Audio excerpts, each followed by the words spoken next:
praying for snow. Birkie fever, I'm a true believer. Just get me to the start line, I'll be ready to go. Get me to the start line, I'll be ready to go. Now winter's coming to a close and the time is almost here. I'm trying to pick up all my pace as I pack up all my gear. Heading for the North Woods and that Birkie Trail. Tell 'em Marco Bus, it's a madman's lust, but I'll make it without fail. Birkie fever, got me eager as a beaver. Got me waiting for winter, got me praying for snow.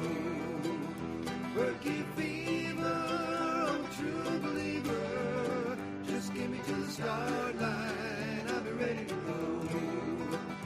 Get me to the start line, I'll be ready to go. Now that fateful morning has arrived. Here I stand at the starting line. Get a train enough, is this gonna be tough, or have I lost my mind? If it's your first year or your 10th year, it always starts the same.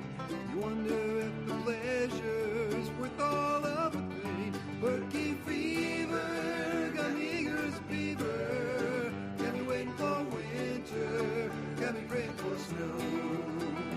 Birkie fever, I'm a true believer.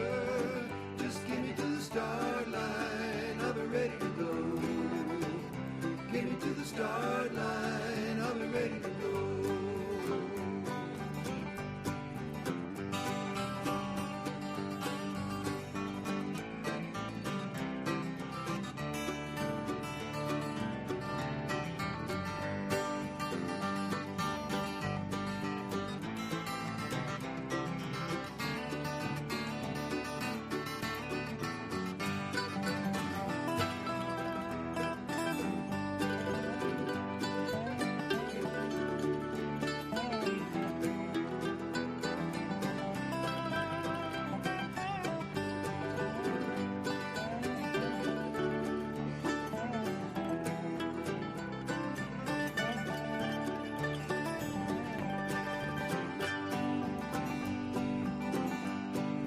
Passed double O a few minutes ago, a little tired but I'm feeling fine. Once I get past Rosie's Field, it's a cruise to the finish line. I'm only sorry that this race is run but once a year. Thank the Lord for snow, now I gotta go, last one in buys a beer. Birkie fever, got me eager as a beaver. Got me waiting for winter, got me praying for snow. Birkie fever, I'm a true believer. Just get me to the start line, I'll be ready to go. Get me to the start line, I'll be ready to go. Get me to the start line, I'll be ready to go.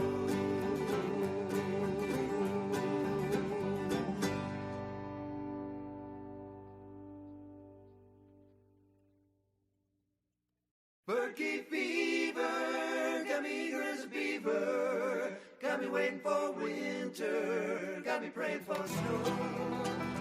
Birkie fever, I'm a true believer. Just get me to the start line, I'll be ready to go. Get me to the start line, I'll be ready to go. Now winter's coming to a close and the time is almost here. I'm trying to pick up all my pace as I pack up all my gear. Heading for the North Woods and that Birkie Trail. Tell 'em Marco Bus, it's a madman's lust, but I'll make it without fail. Birkie fever, got me eager as a beaver.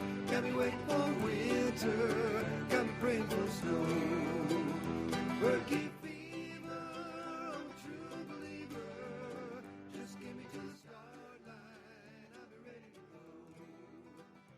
Get me to the start line.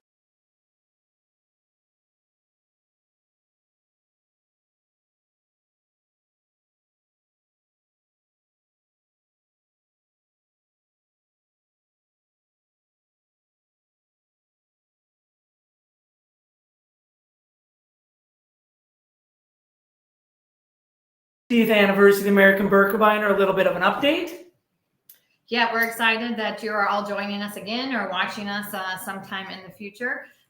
We're really hoping that you get a lot of your questions answered, and we've been working really hard at making some contingency plans and alternate plans for the entire Birkie week of 2024 because this winter continues to disappoint us. Exactly. So here's the thing. I had the fortune of spending Sunday with the trail crew. And one of the big parts of this whole contingency that Kristy team has been working on is having a trail built that we can actually ski on.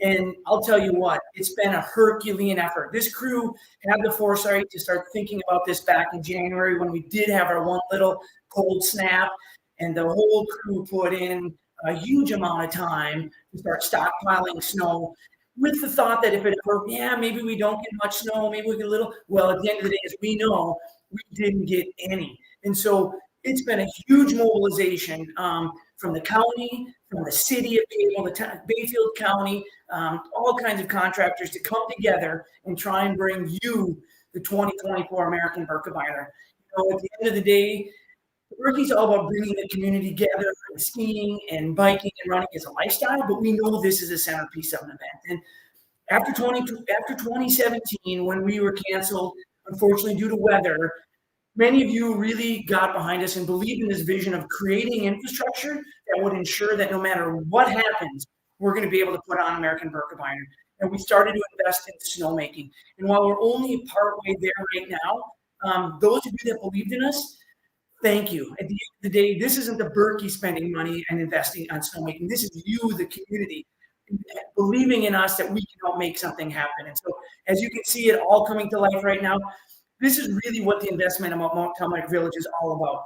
We want to create infrastructure that allows, on lousy years like this, we can still have that American Birkebeiner experience. And I know this is pretty crazy. Kristy has a ton of updates, but I have a really big one too.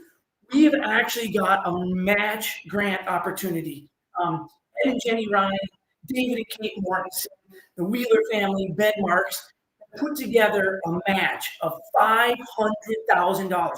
They will match dollar for dollar $500,000. We will actually be able to raise $1 million by the end of Birkie to invest into our snowmaking if this actually happens. Believe it or not, we've already raised over $300,000 of that match. So thank you so much. And I only bring it up right now is because it's completely relevant. It's those dollars that you entrust with us to be able to bring to life some of these things like the snowmaking up at Telmac. So thank you for believing in us. It's what's going to enable Kristy and all the plans she's put together to make sure that you guys all have some sort of experience here at Birkie 2024. So thank you for believing in us. It's super exciting that we can actually be making plans right now. And it's our 50th American Birkebeiner. It's actually the 20th Prince Hoken. It's the 50th Quarterlope. It's the 25th Junior Birkie. So many things to celebrate this year, and we want to celebrate those with you. So we have created a lot of plans, and we've thrown a lot of them out the window, and we've stuck with some of them. But we've worked with some people that are way smarter than us to get to where we are right now. So this is some help that we had from Eric Wickham with analytics, and he helped us model what skiers will look like on a 10-kilometer course. And it's not working right now, but it'll show you that we had to actually do a lot of planning to how many people can we start at a time? What's the timing between those waves? So people can have some room on the course. We know it's going to be really, really tight out there. It's only 10 kilometers and there's a lot of you. So based on some of this modeling, we have arrived with the plans that we have right now. So Birkie week normally starts on Tuesday with an open track bid pickup. Normally that bid pickup is in Hayward. This year that will be up at the American Birkebeiner Trailhead. So anybody that was wondering if there would be anything in Hayward, there'll be some Thursday events in Hayward, but most things will be moved to the American Birkebeiner Trailhead. So Tuesday we start off with bid pickup up there. And then Wednesday is the first opportunity for open track events. So if you are registered for Wednesday, you can complete your open track events as almost as planned. They will be on the 10K course. The American Birkebeiner will complete 30 kilometers, the Kortaloppet 20 kilometers, and the Prince Haakon 10 kilometers. So those events will be shortened to 30, 20, and 10. The races will start at 9 a.m. and we will have separate times for the Kortaloppet and Prince Haakon starts, and we will announce those in our participant guide that will be available by Friday. Thursday events. A lot of those are similar. We'll still be having the expo at the Hayward High School from 10 to 7. But the bonus for Thursday is we're adding another day of open track events. So if you are supposed to ski the Kortaloppet, which will be on Friday, or the American Birkebeiner skate race on Saturday, or the American Birkebeiner classic race on Sunday, you can move to Thursday. If you want a little more relaxed experience, if you want to ski without quite as many people on course, if you can't make Sunday's Birkie Classic, then you can move to Thursday. We will have a Google link that we will email out and will be on our website. We would appreciate if you just let us know if you plan to switch to Thursday. So Thursday, we will have more information about this. Kind of same like Wednesday, you'll be able to start at 9 a.m. at the American Birkebeiner Trailhead for 30 kilometers for skate or classic for the American Birkebeiner. We'll let you know what time you can start your Kortaloppet or Prince Haakon. Both Wednesday and Thursday will be classic and skate times. We'll also on Thursday still have the Birkie. That will be at the 00 Trailhead. We'll still be having a Barna Birkie. Stay tuned for some of those details. We should have those all figured out very, very soon. And we're also having the Giant Ski on Thursday. That will be on Main Street sometime between 4 and 5 p.m. We have some really great ideas for that. And if you're registered for the Giant Ski, you'll be getting an email about those soon. We'll also be doing the Junior Birkie. And like I said before, it's the 25th Junior Birkie. That's pretty impressive. And that'll be at 2 p.m. at the American Birkebeiner Trailhead. So those kids will actually be doing some skiing. And then at 4:30 p.m. at the American Birkebeiner Trailhead, we'll have the Para Birkie. And what we don't want to forget is that we have the Birkie Bash Thursday night. I mean, let's face it, one time to hang out with the one, the only, Jesse Diggins, of course, will be there. We're excited now that Keegan Randall is also going to be there. So kind of get a chance to rub elbows with the stars. It's certainly back to what we talked about before. It's our biggest single fundraiser as part of the event. So hopefully if you want to come out, hang out, have a really good pasta feed and enjoy Thursday night, definitely join us for the Birkie Bash because it'll be a good time. They know how to have a good party at the steakhouse. Right. We're changing up a lot of things, but a lot of things will still remain the same. Definitely the fun. Yeah, exactly. Will still be there. Okay, and then moving on to Friday. What some of those analytics have showed us is that we can't ski everybody at the same time, and it's really hard to do skate and classic at the same time. So Friday, we will be splitting up the Kortaloppet Classic and the Kortaloppet Skate. So 8 a.m., the Kortaloppet Classic 20K. We'll start with the Elite and the U20 wave. Those two waves are going to race together before we start the Kortaloppet and Prince Haakon Classic waves 1 through 4. Those waves will be more of a tour, but they'll also be doing 20K for the Kortaloppet and 10K for the Prince Haakon. Then in the afternoon, after we re-groom, we will groom the classic tracks out, make skate decks. In the afternoon, we'll have the Kortaloppet skate. We'll start that out with a 20K Elite U20 event, and then we will move into waves 1 through 5. And those times, how and when you'll start the waves, we'll have those announced to you in just a few days. Then Saturday, we're really excited for Saturday. We've got a lot of fun things and a lot of things to celebrate on Saturday. So we're going to start with a really early morning on Saturday, 7 a.m. We're going to start with waves 1 and 2, doing a 30K event. Those races will be done by 9 a.m. And then we're going to get ready for the main fun of the day. And that's the Super Tour Elite Women's Race. That will be a 50K race at 10:30. And then the men will start at 10:45.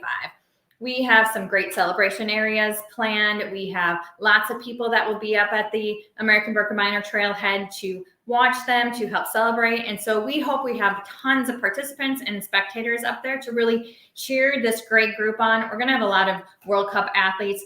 We want to be able to celebrate this 50K race that we're going to have. After that elite race, we're going to have a 50th celebration ceremony in our celebration area up there, along with the podium awards. We're giving out over $34,000 per gender to the winners of the American Birkebeiner 50K skate race on Saturday. So super exciting. And then in the afternoon, we'll have waves 3 through 10 ski a 30K event. So packing a lot in on Saturday. Then we move to Sunday. Sunday is the American Birkebeiner Classic Elite and Wave 1 30K race.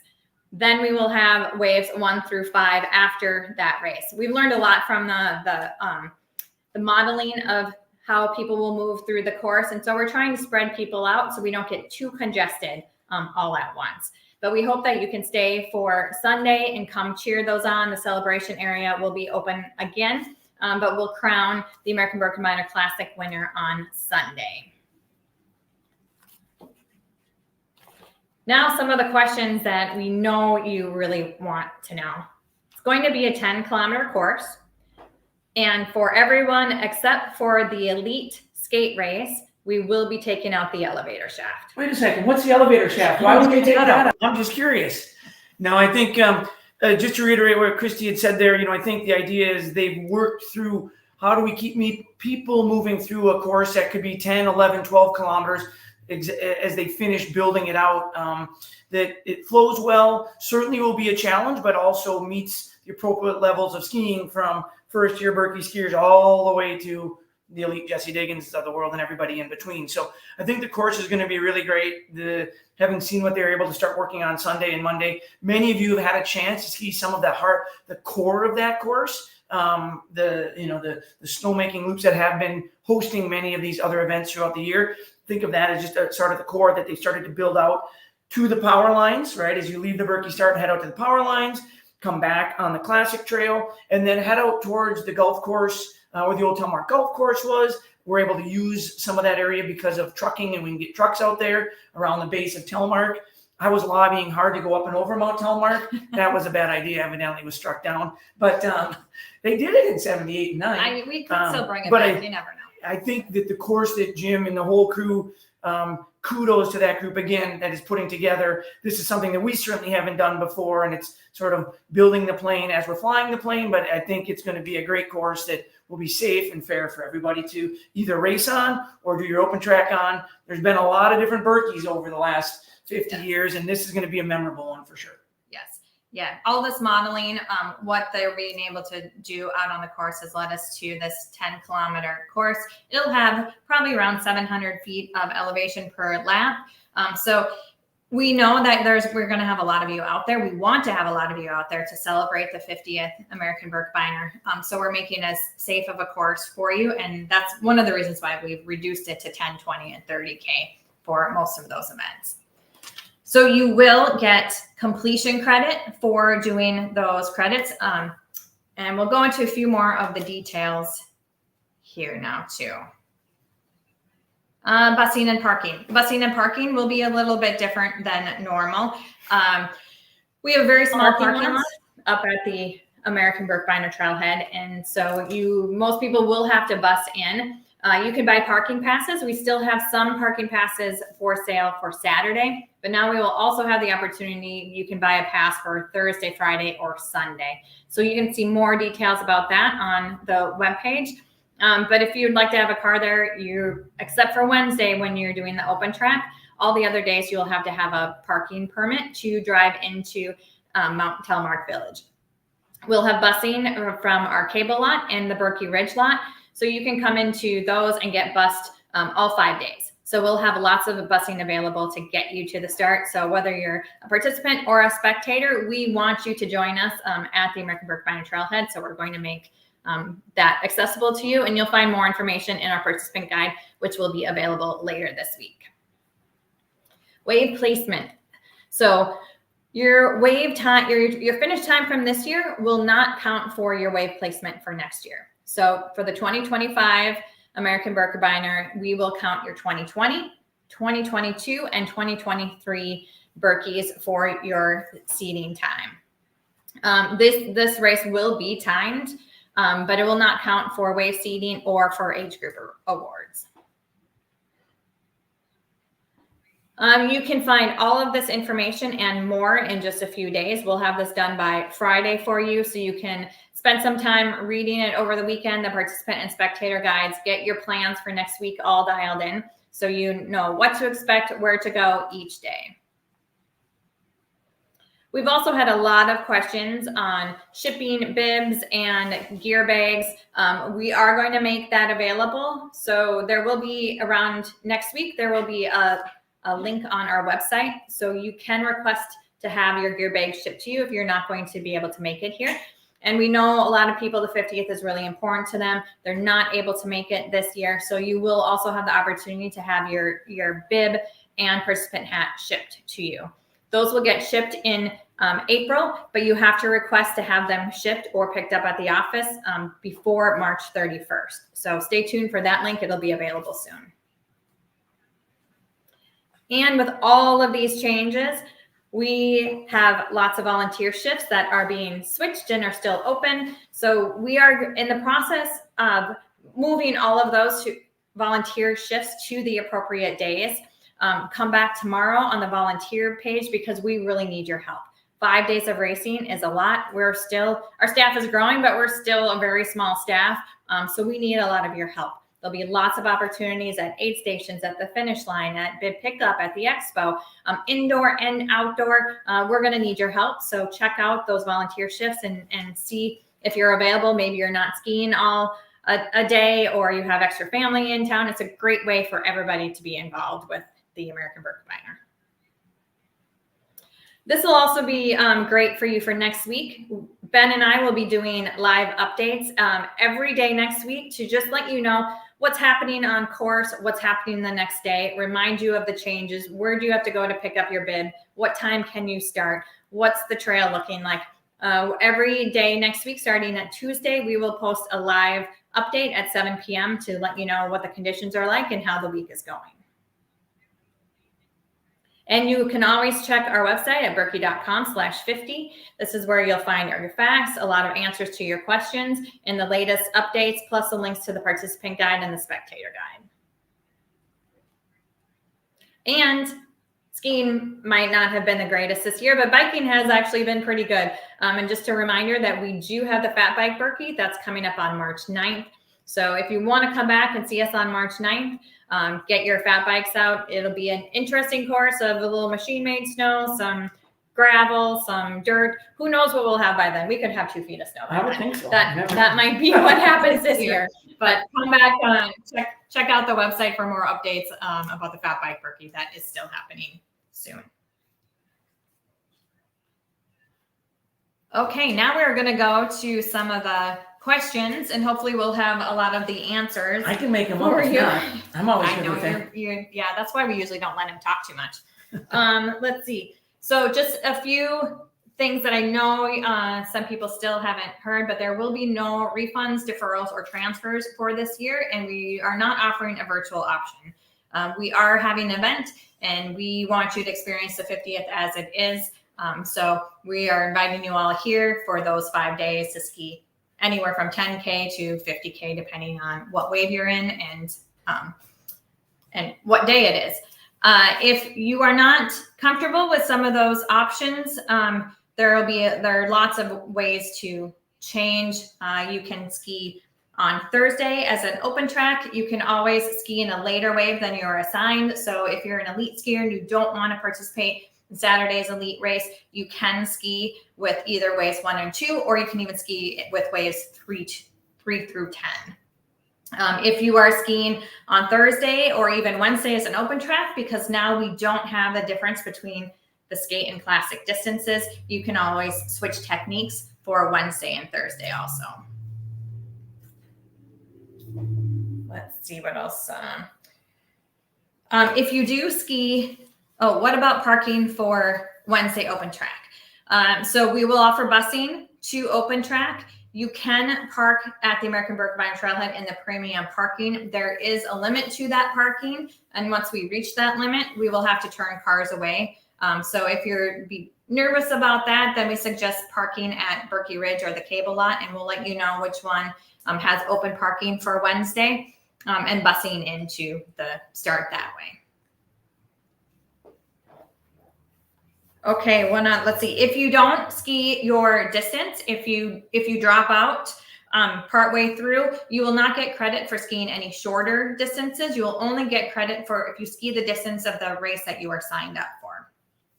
If you do drop out at the finish, we'll have ways to get you back to the start finish area, no matter what happens on the course. But we just ask that you don't take any of the finish medals or pins at the finish line, but we'll still have all the amenities for you, your ski ties, your chocolate milk, your granola bars, your soup. We'll have medical at the finish. The finish area will look very much like what you would normally see on Main Street. And so question, in other words, if I we have chips in the bibs, so you'll know whether or not you've completed it. So they don't have to check in or whatnot. They'll know when you start, they'll know how many laps you've done, and know if you've completed it. Yeah, we'll be tracking you through our timing and also through rtrt.me, so you can track yourself, and other participants and your family can track you along the way too.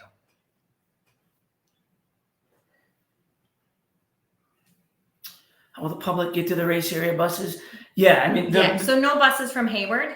All buses will go from Birkie Ridge and from the cable lot. And we encourage spectators to ride those buses and come and check us out. We'll have a lot of fun things. We're bringing back ice sculptures, photo backdrops, celebration ceremony, lots of podium ceremonies. We'll even have a glitter bar and the celebration area on Saturday. I know, like how much fun. And I think that's actually a big part of making sure we get as many spectators there. It is going to be a different experience, but part of what makes this a Birkie experience is having everybody there, having fun, getting a coffee, drinking a beer, having a brat. And I think a lot of those opportunities that will exist from the kids' play area, all the stuff in the celebration area is going to be fantastic. So definitely spend the time to come on out and still spectate, because it's going to be pretty awesome. Yeah. So Toby, the celebration area is at the base of Mount Telemark, essentially. And we'll have some participant and spectator maps out soon, so you know where you can walk, where you can get dropped off, what's available in each area. We'll have food vendors, we'll have beer tents, we'll have a lot of fun things up there. Well, I think one of the neat things you're going to see is the venue map that's been put together for such a small area. Is the downside of not being able to finish in downtown Hayward is you're going to get to see your loved one go by multiple times, whether it's if they've been to Birkie 3 times or the Cordy 2 times or the Prince Hoken once. That interaction will be pretty darn neat. And from the celebration zone, you can actually see them 2 or 3 times as they go by in different directions. So I think, as we make some lemonade out of lemons, I think that could be kind of a fun part of it, especially if there's a DJ there playing live music. You never know what might happen. Will they regroom? Yeah, we will regroom on Saturday if needed. It's really tricky to regroom. One of the reasons why we're feeling confident about letting waves 1 and 2 go before the elite race is because we know that you have a little bit higher level of skiing skill, and so we're expecting not to need to do a lot of regrooming, but we will be regrooming as long as the weather is appropriate for it. And we'll regroom different sections too. Some of the downhills and things like that. We'll have some hand tools and things out there too also. Will the Spirit of 35 have a separate start? We are going to be reaching out to the Spirit of 35 to find out where they would like to start. We really encourage the Spirit of 35 to ski on Wednesday and Thursday during the open track, but we will fit them into some of the other waves. There'll be a different wave schedule, including the Spirit of 35 and wave 70. So it won't be the normal schedule that we've had in the past for those starts. One of the other changes that is going to happen is because we are on a very limited amount of snow, that you will not be able to warm up or test wax prior to any of the events. I think a couple things. Maybe the positive side of that is, we can talk to our World Cup friends. Maybe we could get some videos from some of the folks that'll be here talking about, sometimes it's just not possible to warm up on snow. So what are some other ways to perhaps do that? And I think really leaning in on the industry. They'll have some of the best wax tips on the shops and the industry folks on the right waxes to use from a durability standpoint. Many of us have been skiing on this machine-made snow all winter. And so I think there's some really good data there. Folks know what's working well, especially when we start pushing 20, 30 plus kilometers from a durability standpoint.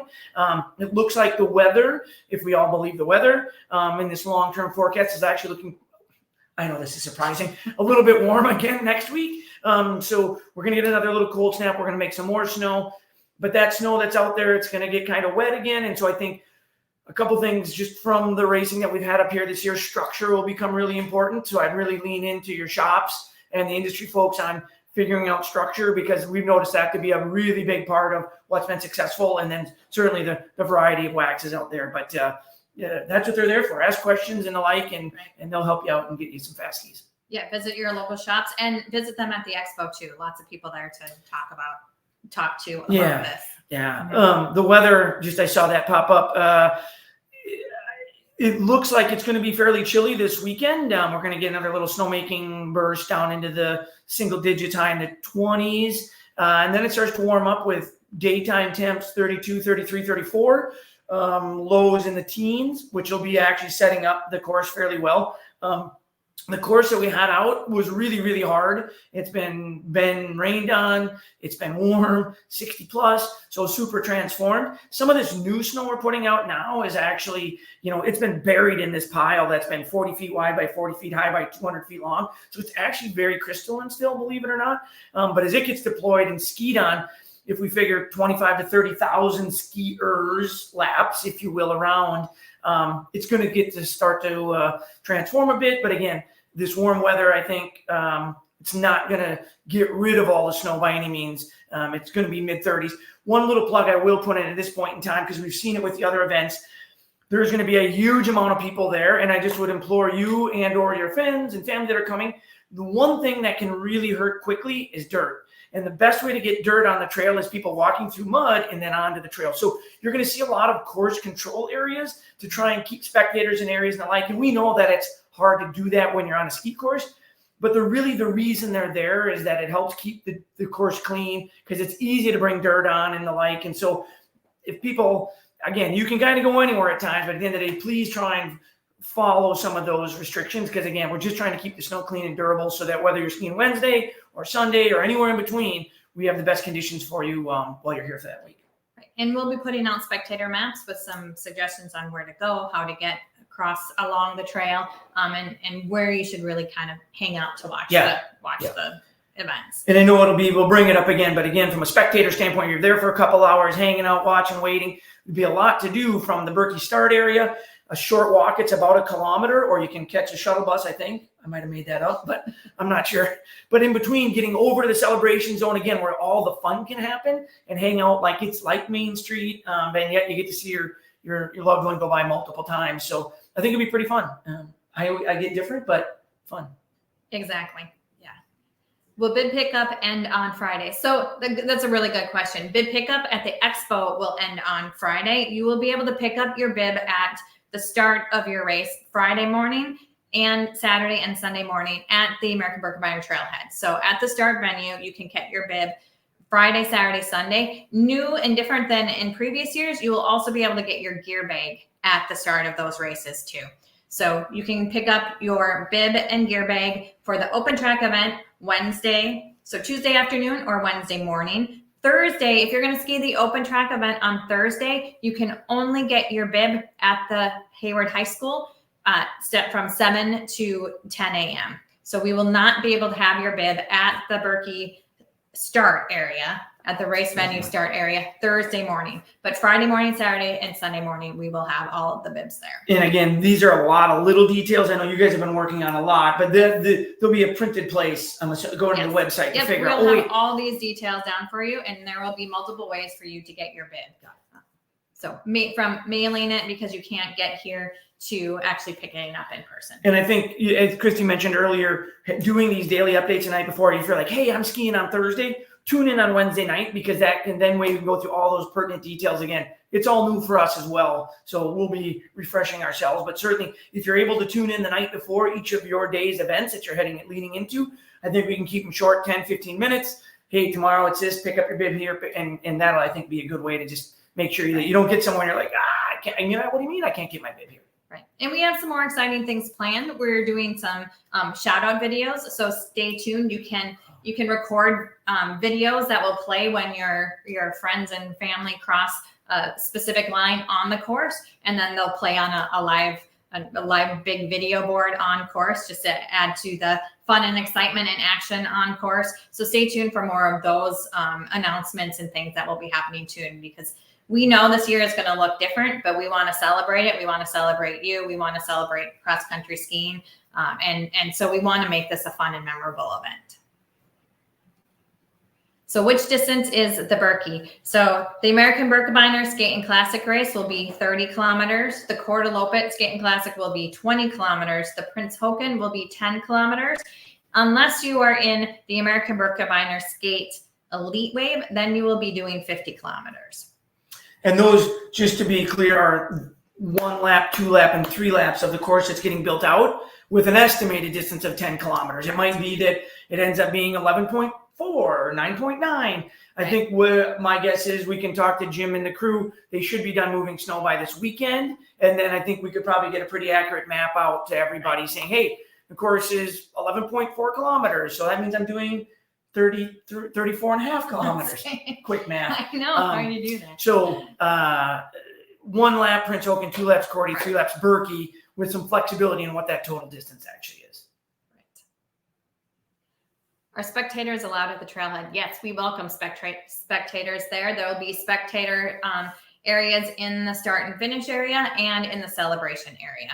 And so we'll have maps out for that, and you'll be able to see where you can walk, the distances between those areas, and what kind of amenities for spectators are around the whole place.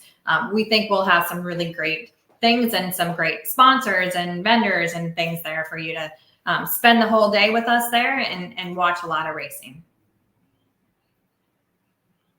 How many aid stations along the 10-kilometer course? This is a really good question. There'll be 2 aid stations along the course. One about 500 meters from the start, and then one around 6-7 kilometers into the race. We'll have untapped Maple Aid hydration at all of those, untapped fuel, let's see, cookies, bananas, oranges, your typical aid station fare, plus just water. And we'll have medical there also, poles in case you break a pole. The normal things that we have at the aid stations will be at those 2 locations on the course. And we'll have a lot of great stuff at the finish line too. Will this count for Ernie's 50th? Yes, so everybody will get completion credit for this one if they ski the event that they are registered for. So if you're hoping this is your 10th one, it doesn't matter which day you ski, as long as you ski the distance that you signed up for, you will get completion credit. Can you address snow at 00 for the Birkie? Yeah, the Birkie will now be a canicross event. So that means you're running with your dog. There's not enough snow there, unfortunately, to have a skiing event. So that will just be running. Is the Birkie for kids on snow? We're working on that right now because of all of the changes and all of the scheduling and trying to fit 13,000 people onto a 10-kilometer course. We're still trying to figure out some of the details, if we'll be able to have the Birkie on snow or if it will be a running event.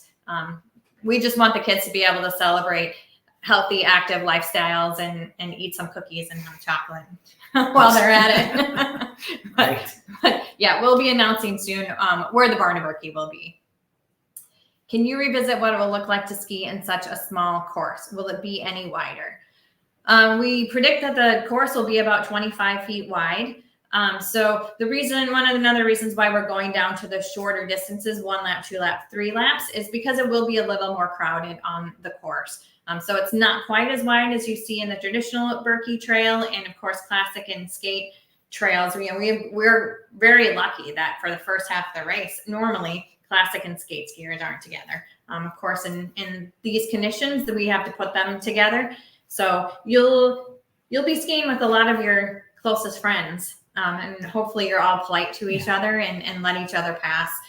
But we know that you shouldn't expect to race it as fast as you normally would like to race it. And with the open track having on Wednesday and Thursday a single track likely on one side, still should have 2 skate lanes fairly easily. Then on the classic day, being able to set 4 tracks throughout the whole course, I think will be great classic skiing. With still plenty of room to get around. And then the both respective Cordelopitz and Birkie Saturday, when it's only skate, essentially in those periods, easily comfortable 2 skate lanes, which is traditionally about what the Birkie ends up as when we actually go back and look at the course. Typically about 2 skate lanes is how most people are skiing. So it will be full. There's no doubt about it that, we're trying to break them into groups of 2,500, 1,500 to 2,000. It gets broken up on those different days and different techniques and the like. So it's going to be crowded, but I think at the end of the day, also, some of the data sets that you've been able to look at with Eric and the like, it really helps see how people flow. We know exactly how fast people ski per kilometer times based on years gone, all that data. So we're able to model that through how they're skiing around the course has actually been quite effective to figure some of this stuff out. Please clarify, can we switch to open at this point? Yes, so you cannot switch to open track on Wednesday unless you are registered for Wednesday, but you can switch to our open track bonus day on Thursday. We'll have a Google link soon available, so you can just let us know if you plan on switching to the Thursday open track. We think Thursday open track is going to be a really great option for many of you. We anticipate there will be less people skiing on Thursday at this open track bonus day. So anyone that can, we encourage you so we can spread people out a little bit more throughout the week. Yeah, and I think, being able to ski that Thursday, at the end of the day, it'll make Sunday kind of fun or Saturday kind of fun. You can just hang out and watch if you're set to normally ski on Saturday. I mean, Saturday will be the busiest day, of course, just so that's most number of people have registered already for Saturday anyways. We have broken out Skate and Classic to try and create a little more room there. And then by breaking out some separate waves and getting them out of the way, initially, again, trying to break that down. But for sure, I would guess Saturday afternoon will be by far the busiest. So if you're thinking that you'd rather ski in some less busy scenario and maybe far better conditions, by Saturday afternoon, that open track the course will start to break down a little bit. By far, great conditions, I would guess, on Thursday. And again, since that time doesn't really matter in place or age group awards, et cetera, it's just about completing it, kind of like it was some of those other years. That Thursday probably could be a pretty good ski experience. All right, I think we're looking for, here's another one. Will there be any skiing on the Birkie course between now and February 21st? Good question. I think, I talked to Jim just before we got on, and I think the short answer is yes. Right now, the reason we haven't been able to open is not because there's not snow. It's because literally there's nearly a dozen dump trucks and excavators driving all over the venue, and it's just not safe to have people interacting with dump trucks interacting. I had the fortune to ride in one for a while on Sunday, and I then got a real appreciation for what and how and why, and from a safety standpoint. So I think from my understanding, we're hoping by midweek this week that we should be able to have a section completed, moving the dump trucks and excavators in a different direction, that we then can open Birkie Trailhead back up for some skiing, a couple kilometers of it at a minimum, perhaps on that west side, so that we can get people back out there and skiing, because this is the time for that last second Birkie training. You're tapering. No, I think that is truly the goal, is to try and get some of that open by later this week. But I think stay tuned to those latest updates from Eric and the trail crew on what that might look like. Check out the trail conditions page before you head to the start area, because there could be some where you can park and how you can access the venue because of the movement of all of this stuff. Yeah. We'll also be starting to build out the venue soon, meaning we're putting up tents, we're putting up your finish line or your finish zone, the recovery zone, the celebration area. So it's going to be a really busy place in the next week or so. So stay tuned for more, but check out that trail conditions page before you head up. Where do you pick up your finishing pin? We're building out this finish zone. So what you would normally finish on Main Street and then walk through the finish zone where you get your ski ties. Everybody's going to get Solomon 50th anniversary ski ties. You'll get your finished pin and your medal. You'll get your chocolate milk. You'll get your Maple Aid hydration, your Kodiak granola bar. That will be right outside the finish line, and everybody will walk through that after they finish their event. It'll feel very much like the finish line on Main Street. Will you be using the bridge for anything? We have a new bridge. We do, kind of. Yes. No, we won't be using the traditional international bridge, unfortunately. We have an international tube. We have an international tube that we're hoping for the look and feel of the international bridge with it. But it's actually this tube that is between our two stadiums that allows us to do a lap race and have a start and finish all up in what we're the course that we're using this year. So it'll be like the international bridge. It'll be close. Can me and my wife take the bus together to the start area? Yes, you can. Yeah. Spectators for sure are allowed on the buses. We will have buses. We will let you know what time you can get on the bus. We'll give a recommended time for when you should get to the parking lots before getting to your start. And we'll have all of those details out in the participant guide by the end of the week. Will there be a clothing bag corral for while we are racing? Yes, you will drop off your clothing bag in a baggage area, and lucky for us, we don't have to move them anywhere this year. But they will be sorted and organized while you're out skiing. So as soon as you come back, you'll show your bib number and be able to get your bib from the secured area. Spooner Nordic ski team. They're the best baggage team out there. They run pretty good. Yeah. When do we have to decide if we are going to switch to open track? Before next Thursday. We'll have some availability unless our Google form shows that we have too many people switching. But likely we will have plenty of room for Thursday for all of you that want to switch to that open track bonus day on Thursday. You cannot switch to Wednesday, but you can switch to Thursday. And would you say that it's best to do it sooner than later? I mean, if you think that's what you want to do, probably just do it. So helps us certainly plan to know the numbers. Correct. Is there a limit for the number of people that can switch from the Saturday Birkie to the Thursday open track?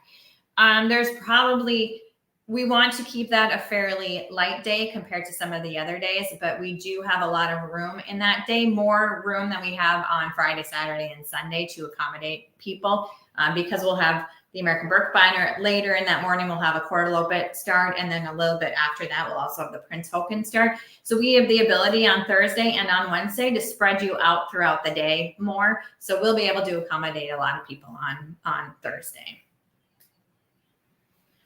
Will there be any events at all downtown? The Giant Ski will be downtown on Thursday. There's actually a lot of fun stuff happening in the city of Hayward on Thursday. We are changing the Giant Ski a little bit. You won't actually be on the Giant Skis on the street pavement, but it'll be close. And we'll reveal what that actually will look like soon. But so that is Thursday afternoon. We also have the Birkie Bash. There's some great movies and other concert events at the Park Center. So Thursday afternoon and evening in Hayward will be a lot of fun.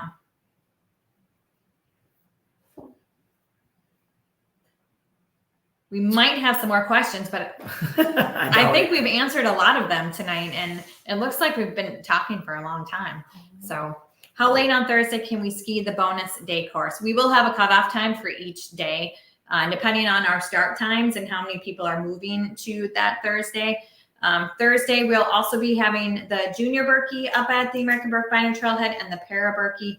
So there will be a mid-afternoon cutoff for the Thursday open track bonus days. And there will be a cutoff time for all of those days. We'll let you know those exact timings so you can try and plan which day you can ski based on how much time you have. So in other words, even thinking of that, just to follow up on Saturday, if you're like, I'm going to do the open track on Saturday, but it may not start till 1, if you don't think, or 2, if you don't think you can complete it, if you start it and don't complete it, you don't get credit. So make sure as you look at those cutoff times, you choose the appropriate day that works for you as you look at that, just because you don't want to say, I'm going to do that one, and then you realize that time frame is just not enough for your ski speed. So keep that in mind as you start to choose. And we've been working really hard to make sure that everybody has options, whether you're a fast skier or a slow skier, that you have some options to complete the 50th American Birkebeiner or the 50th Coeur de Lopet or the 20th Prince Haken. We want you to be here, and we want you to be able to earn credit for this year. What is a glitter bar? Now we're yeah, I know. Jessie Diggins, look up some Jessie Diggins Instagram videos. Jessie glitters herself up for every race, and it makes it super fun. She's kind of brought the whole tradition into high school skiing and now onto the World Cup. And we want everybody to glitter up on Saturday to celebrate Jessie Diggins and her American Birkebeiner. So is Jessie skiing on Saturday? Yes, she is, right? That's a pretty exciting part of having this whole group of World Cup skiers here to celebrate the 50th, along with people that are just doing their first or the 30th or whatnot. So, plan is to have Jessie here along with many World Cup skiers. So it's going to be one of those things, right? You get to either, you get to watch, you get to participate. I often talk about, gosh, it's pretty darn cool when you get to be back next to some of the best in the world. So, I guess I would just like to say, as we kind of start to close this up, that, I did my first Birkie, or was a part of my first Birkie in 81, which was the bikini Birkie. I was doing the junior Birkie, and as you may recall, it was super warm in loops. I did my first Coeur de Lopet in 87, which is actually starting in Hayward. Went to the Coeur de Lopet, to Double O. My best finish ever, we actually finished in Duffy Field. And I guess the open tracks to Double O and the end time, I guess just point being that there's been a lot of versions of Birkie over the years. And I think, again, this maybe isn't what we think of as the traditional one, but I think it'll be memorable. I think it's going to be a great way to celebrate the 50th, our culture of skiing and the community. And I think it's going to be pretty darn exciting. Yeah. And I hope we have answered a lot of the questions. I know we haven't answered everybody's questions. We will have more facts on birkie.com/50th. So you can keep on checking there. As we have questions submitted, we'll still keep coming up with the answers and making sure that you know. But stay tuned for participant guides and even more information later in the week. We hope that you're able to enjoy or to join us next week. It's already next week, the 2024 Birkie Week of Events, and we're excited to celebrate the 50th. All right, we'll see you up here in the Northwoods soon.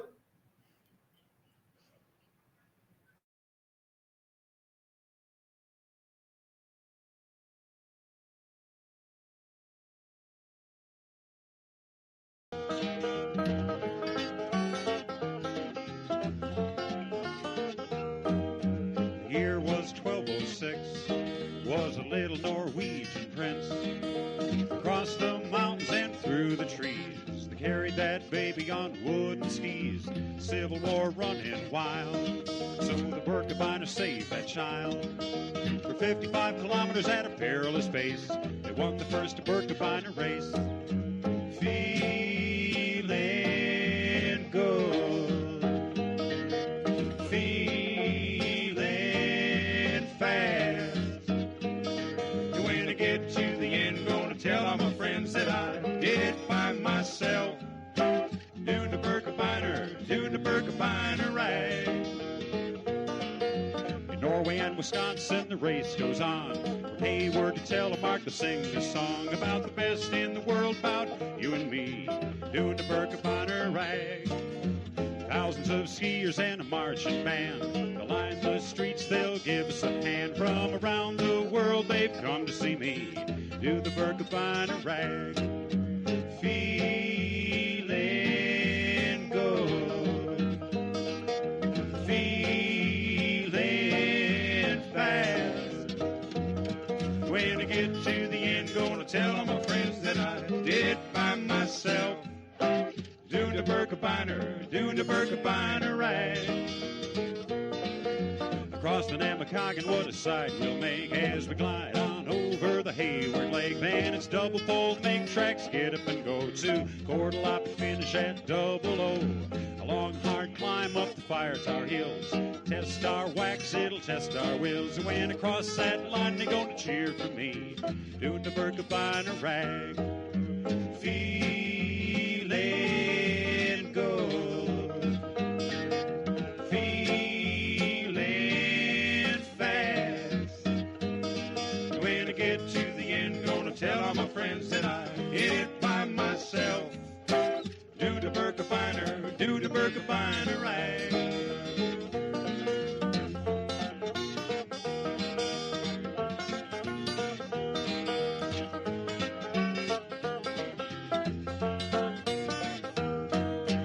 Feeling good, feeling fast. When I get to the end, gonna tell all my friends that I did it by myself. Do the Birkebiner, do the Birkebiner right. Do the Birkebiner, do the Birkebiner right. Do the Birkebiner, do the Birkebiner right.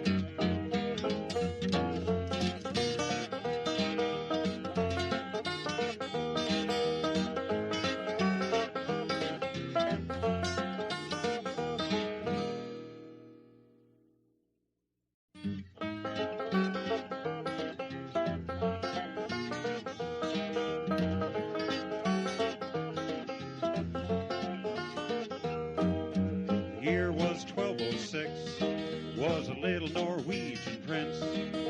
Across the mountains and through the trees, they carried that baby on wooden skis. Civil War running wild, so the Birkebiner saved that child. For 55 kilometers at a perilous pace, they won the first Birkebiner race. Feeling good, feeling fast. When I get to the end, gonna tell all my friends that I did it by myself. Doing the Birkebiner, doing the Birkebiner right. In Norway and Wisconsin, the race goes on. From Hayward to Telemark, they sing this song about the best in the world, about you and me, doing the Birkebiner right. Thousands of skiers and a marching band, they'll line the streets, they'll give us a hand. From around the world, they've come to see me do the Birkebiner right. Feeling good, feeling fast. When I get to the end, gonna tell all my friends that I did it by myself. Doing the Birkebiner, doing the Birkebiner right. Across the Namakogan, what a sight we'll make as we glide on over the Hayward Lake. Then it's double fold, make tracks, get up and go to Cordelop and finish at Double O. A long, hard climb up the Fire Tower Hills. Test our wax, it'll test our wills. And when I cross that line, they're gonna cheer for me, doing the Birkebiner rag. Feeling good, feeling fast. When I get to the end, gonna tell all my friends that I did it by myself. Do the Birkebiner, do the Birkebiner right.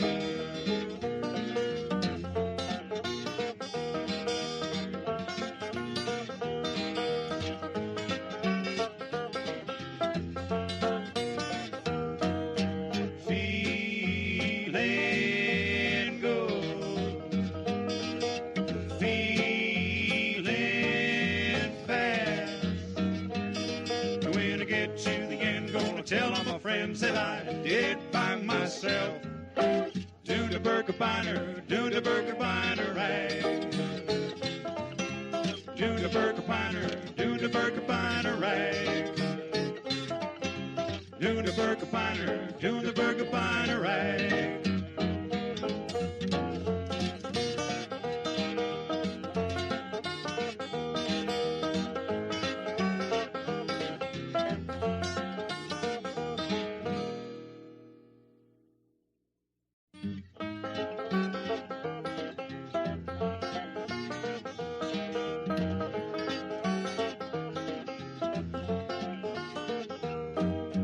Year was 1206, was a little Norwegian prince. Across the mountains and through the trees, they carried that baby on wooden skis. Civil War running wild, so the Birkebiner saved that child. For 55 kilometers at a perilous pace. They won the first Birkie race. Feeling good, feeling fast. When I get to the end, gonna tell all my friends that I did it by myself. Doing the Birkie ride. In Norway and Wisconsin, the race goes on. From Hayward to Telemark, they sing this song about the best in the world, about you and me, doing the Birkie ride.